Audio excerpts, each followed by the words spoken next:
사순절 전교인 일천 가정예배 대행진 10번째 예배 시작하도록 하겠습니다. 오늘은 특별 게스트로 정하영 청년 함께 하도록 하겠습니다. 다 함께 묵상기도 하심으로 예배 시작하도록 하겠습니다.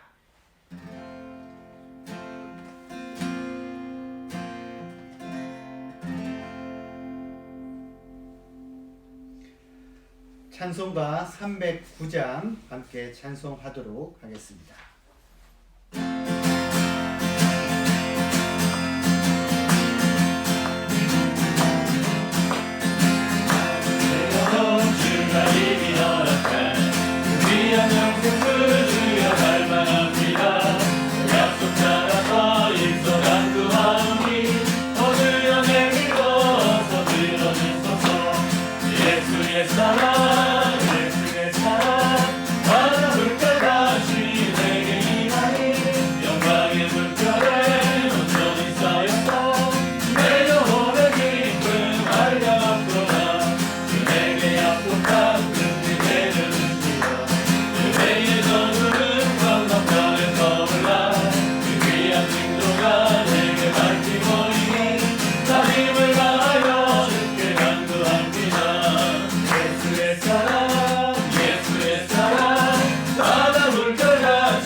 오늘은 우리 함께 통성으로 기도하도록 하겠습니다.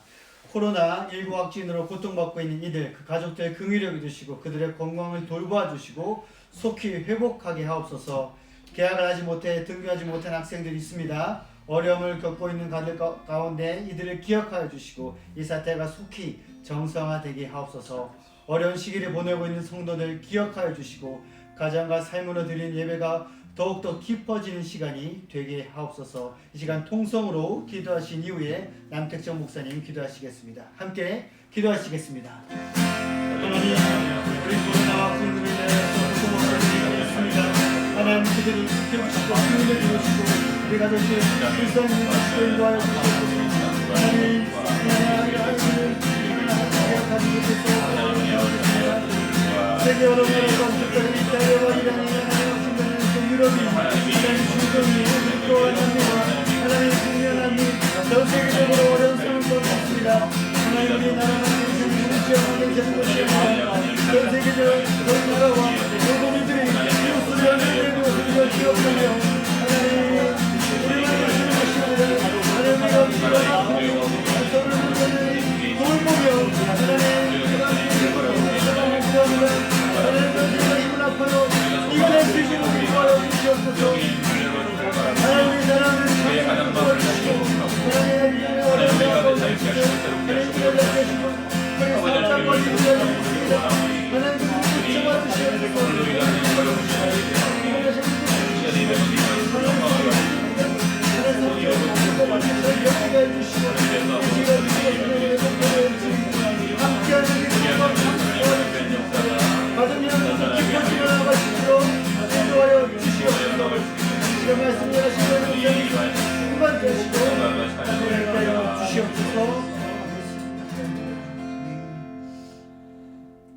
생명을 일으키시는 하나님, 오늘도 일천 가정 예배로 주님 앞에 나아가게 하심을 감사드립니다.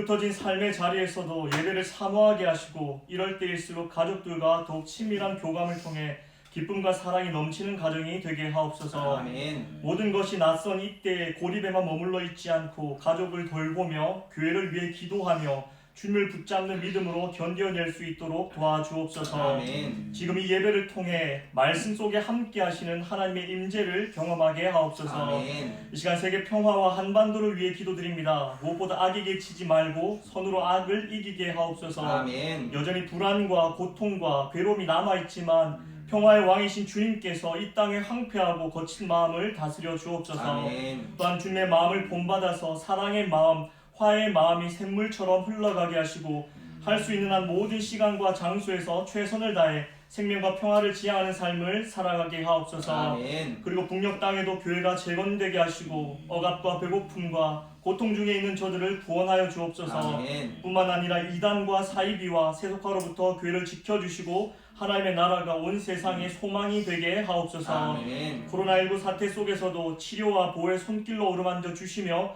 속히 치료제가 개발될 수 있도록 의료진에게 지혜와 총명을 다하여 주옵소서. 아멘. 끝으로 말씀을 선포하시는 담임 목사님과 함께 하셔서 생명력이 넘치는 능력의 말씀 선포되게 하옵소서. 아멘. 이 모든 것 우리를 구원하신 예수님의 이름으로 간절히 기도드립니다. 아멘. 오늘 우리에게 주시는 하나님 말씀은 누가복음 4장 16절에서 21절의 말씀입니다.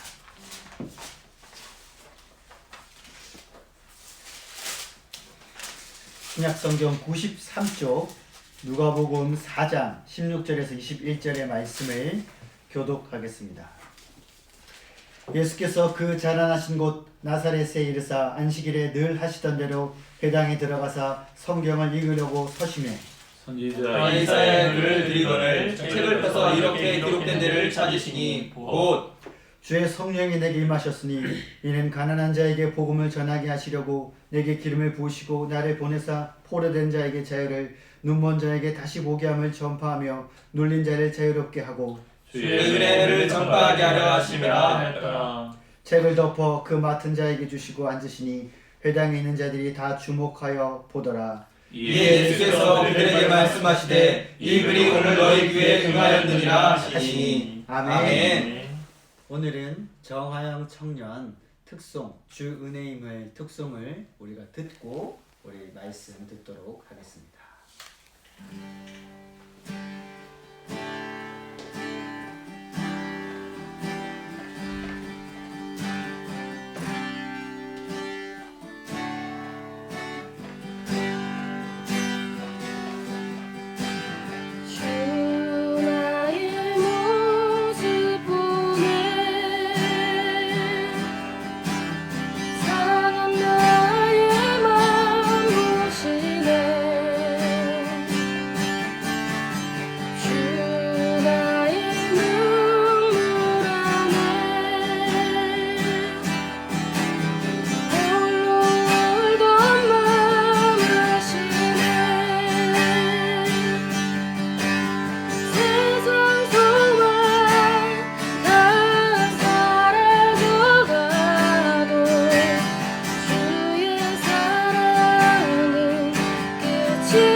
할렐루야. 오늘은 우리 일천 가정예배 대행진 10번째 시간. 우리 이렇게 설교전에 특송이 있으니까 설교를 안 해도 될 것 같아요. 오늘은 예수님의 나사렛에서 취임 설교 부분입니다. 세례 받으시고 또 금식하시고 마귀의 3가지 시험을 승리하시고 난 뒤에 주님은 이제 본격적으로 고향 나사렛에서 취임 설교와 같은 이 앞으로 당신의 사역이 어떻게 진행될 것이다 하는 것을 선언하신 것이죠. 우리 18절에 보게 되면 주의 성령이 내게 임하셨으니 이는 가난한 자에게 복음을 전하게 하시려고 내게 기름을 부으시고 이렇게 됐는데요. 이걸 세번역으로 조금 더 원래 헬라를 정확하게 좀 번역하면 주님의 영이 내게 내리셨다. 주님께서 내게 기름을 부으셔서 그래서 이제 가난한 자에게 기쁜 소식을 전하게 하시려 하면서 이어집니다. 성령이 임하심으로 그 성령이 기름 부음 같이 주님 위에 임하심으로 사역의 능력이 되었다 하는 것이죠. 여러분, 기름 붓는다 하는 것이 영적으로도 한 번씩 표현되는 아주 좋은 단어고 표현인데요. 기름은 우리 일상생활에서도 굉장히 중요한 역할을 하죠. 예를 들어 이렇게 양푼에다가 밥을 넣고 거기에다가 뭐 콩나물, 오이, 당근, 소시지, 뭐 무채 여러 가지 나물을 넣고 비빔밥을 한단 말입니다. 상추를 뜯어서 또 넣고 고추장을 넣고 거기다가 또 계란 후라이를 넣고 이렇게 해서 비비는데 뭐가 또 들어가야 됩니까? 뭐 한 방울? 그렇죠. 참기름 한 방울이 꼭 들어가야 되죠. 이게 참기름 몇 방울은 굉장히 작잖아요. 그런데 그게 들어가는 것과 들어가지 않는 것은 현격한 차이가 나는 거. 그것이 기름의 향이고 기름의 역할이고 어떠한 기름의 큰 어떤 포션이죠. 기름은 그러한 부분을 차지한다는 것이죠. 우리 옛날에 자전거 탈 때도 체인이 뻑뻑할 때 자전거 기름을 좀 바르게 하면 그것이 쉥쉥 돌아가고 우리 어머니들 재봉틀도 다다다다 하시다가 꼭 옆에 재봉틀 기름을 갖다 놓고 한 번씩 기름을 치면 훨씬 모든 일들이 원활해지는 것이죠. 우리 예배에도요.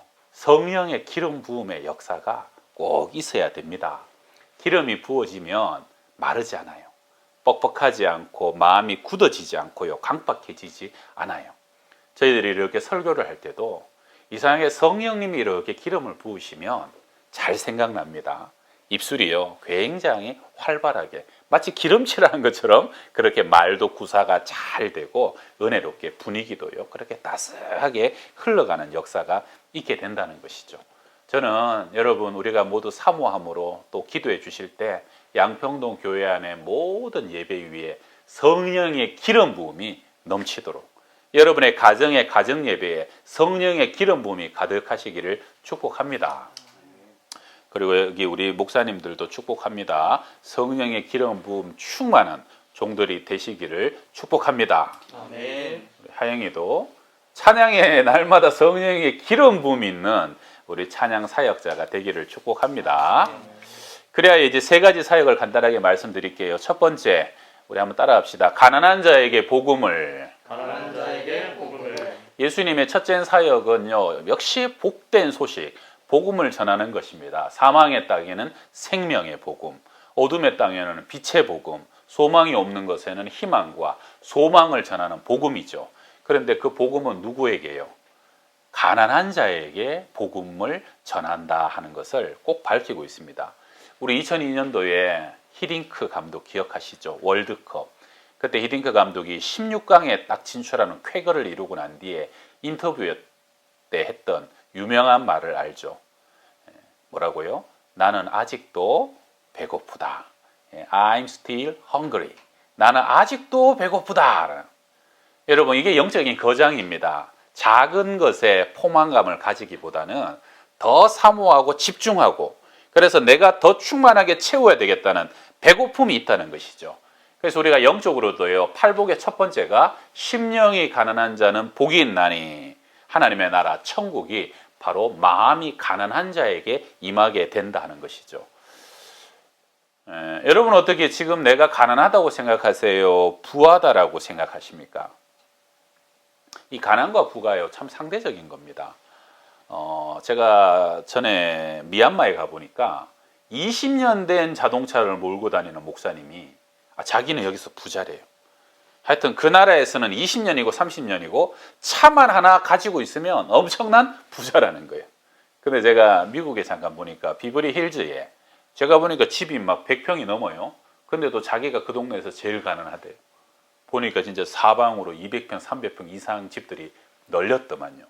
그래서 내 주위에 누가 사느냐, 내가 누구랑 비교하느냐 하는 것이 물질적으로 가난하냐, 부하냐 차이가 날 수 있는데, 여러분 근데 영적으로는요, 우리가 항상 가난한 마음을 가지는 게 너무 중요합니다. 옛날에 로렌스 형제 하나님의 임재 연습 책을 지었고 하나님의 임재로 충만했던 형제, 그 형제도 죄를 지을 때가 있었는데 그럴 때 하나님께 꼭 이렇게 기도했다 그러죠.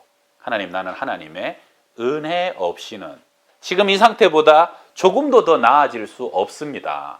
여러분 영적으로 가난하다는 건 뭡니까?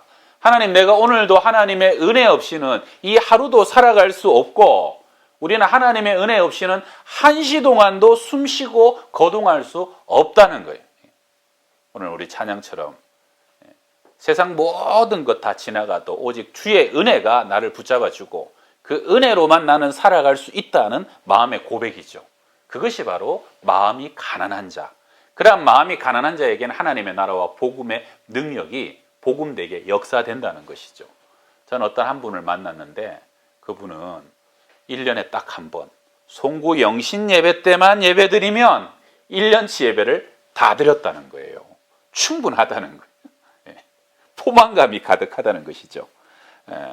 여러분 그런 자에게는요, 복음이 계속적으로 역사될 수 없습니다. 여러분 어떠세요? 요즘 날마다 예배 드리는데 예배가 나는 드려도 또 드리고 싶고 또 기다려지고 싶고 또 기다려지고, 말씀을 봐도 찬양을 해도 그 다음날 되면 또 좋고 또 감사하고, 그게 가난한 마음입니다. 하나님의 나라는 그 사람들에게 끊임없이 임하고 그 사람들의 영혼을 끊임없이 복되게 하는 것, 가난한 자에게 복음을 전하려고 우리 주님 이 땅에 오셨다는 것이죠. 자, 우리 두 번째 한번 따라 합시다. 포로된 자에게 자유를, 포로된 자에게 자유를, 포로된 자유를 자유케 하고 눌린 자를 자유케 한다. 예수님이 요한복음 8장에서 진리를 알지니 진리가 너희를 자유케 하리라. 그러니까 유대인들이 뭐라 합니까? 우리는 남의 종이 된 적이 없는데 왜 우리 보고 자유케 되라, 왜 우리 보고 포로라 그런 얘기를 합니까?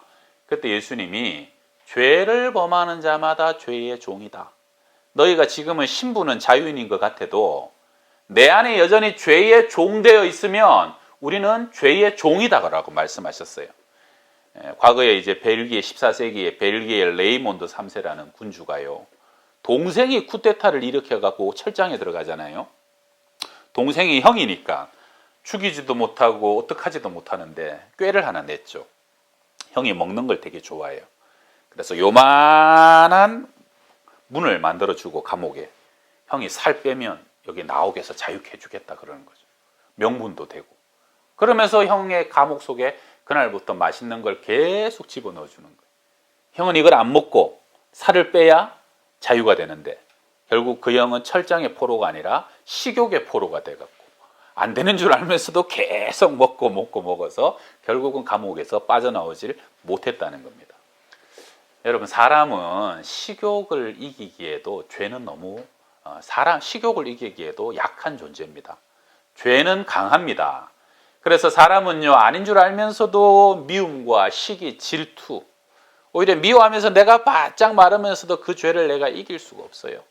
사람은요, 여러분, 이 도박, 중독, 여러분 나도 모르는 그 술, 음란, 사람은 이 죄를 이기기에 죄는 너무 강력합니다. 그래서 사람은요, 나도 모르게 계속적으로 죄의 유혹과 죄의 쾌락에 종되는 삶을 살아가게 된다는 것입니다. 그래서 예수님께서는 요한복음 8장 32절에서 너희가 내 말에 거하면 참으로 내 제자가 되고 진리를 알지니 진리가 너희를 자유케 하리라. 세상을 창조하셨던 말씀의 능력, 파도야 잠잠하라, 바람아 멈추어라, 말씀 가운데 온 세상이 순종하는 그 말씀이 우리 가운데 예수 그리스도로 충만히 거하게 될 때 우리는 죄도 명령하고 죄도 이기고 죄도 다스릴 수 있는 능력, 그래서 포로된 자에게 참된 자유를 주시려고 우리 주님은 말씀으로 이 땅에 오셨다는 것입니다. 우리 마지막 세 번째 한번 따라합시다. 눈먼 자를 다시 보게 하십니다. 눈먼 자를 다시 보게 하십니다. 제가 전에 사역하던 교회에 제 바로 옆자리에 농인 목사님이 계셨어요. 농인이라는 것은 못 들어요. 그러니까 말도 못해요. 제가 카톡으로 이렇게 한 번씩 대화를 했는데요. 목사님이 한 번은 저한테 그러더라고. 사람들은 소경, 못 보는 사람들은 되게 고통스러운 줄 알고 자기 같은 농인들은 별로 안 고통스럽다고 생각하는데 그거 모르는 거라고. 몰라서 하는 얘기라고. 자기들은 못 듣고 말 못하는 이중고가 굉장히 어렵다고. 그게 얼마나 고통스러운지 사람들이 모른다고 그러더라고. 제가 듣고 말았어야 되는데 교구 집사님의 소경이 계셨어요. 소경 아주머니 집사님에게 가가지고 신방하다가 차를 마시면서 괜히 그 얘기를 했더니 아유 그 집사님이 그냥 얼마나 화를 내시면서 아니 그런 얘기가 어딨냐고. 자기들은 누가 때리면 도망은 가잖냐고. 우리는 때리면 도망도 못 간다고. 어디 또 우리한테 그런 걸 대냐고. 그러면서 막 발끈하시는 거예요. 그래서 제가 괜히 얘기했다가 미안해갖고 가만히 있었더니 본인도 또 민망한지 저보고 뭐라 그러냐면 목사님 그래도 괜찮아요. 우리는 꿈에서는 봐요. 꿈에서는 보인다는 거예요. 그래서 제가 꿈에서도 보고 영적으로도 보이시겠구나 그런 생각을 했어요. 여러분 육신의 눈이 오히려 안 보이는 사람은 나중에 천국 가면 보죠. 근데 정말 문제는 뭐예요? 영안이 닫힌 사람이에요. 사울 보세요. 눈에 비늘이 꼈어요. 자기는 사실은 본다고 하지만 오히려 눈이 가려진 거예요. 그러다 보니까 열심히 할수록 예수 핍박하고 교회 잔멸하고 열심히 할수록 하나님의 나라를 쑥대밭으로 만드는 거예요. 누가요? 눈이 가려졌기 때문에. 눈이 어둡기 때문에.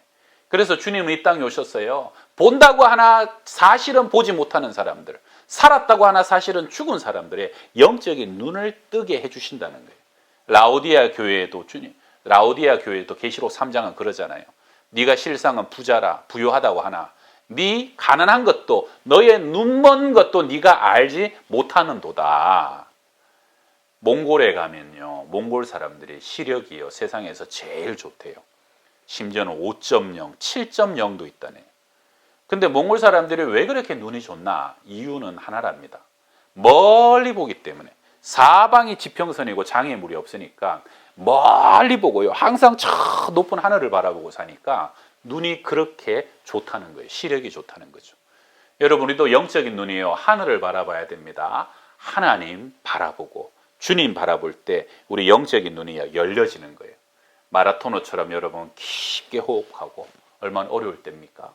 독수리처럼 멀리 바라보고, 그래서 근시안이 아니라 멀리 넓게 바라봄으로 정말로 저 하늘을 바라보고 하나님의 원대한 꿈과 비전을 품을 수 있는 활짝 열린 밝은 눈으로 세상을 보는 우리의 모두의 삶이 될 수 있기를 축원합니다. 기도합시다. 주님, 우리 예수님 성령으로 기름 부어 주셔서 이 땅 가운데 참된 사역을 하셨던 것처럼 우리에게도 마음이 가난한 자가 되게 하여 주셔서 참 복음의 능력을 경험케 하시고, 또한 우리도 나가서 포로된 자를 자유케 하고 우리의 막혀진 눈을 밝혀 주셔서 하나님의 꿈과 비전과 하나님의 소망을 바라볼 수 있는 밝은 눈으로 세상을 살아갈 수 있도록 역사하여 주시옵소서. 예수님의 이름으로 기도합니다. 아멘. 다 함께 조동 찬양으로 주님의 영광 나타나셨네 함께 찬송하겠습니다. 주님의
목사님 축도하심으로 예배를 마치도록 하겠습니다.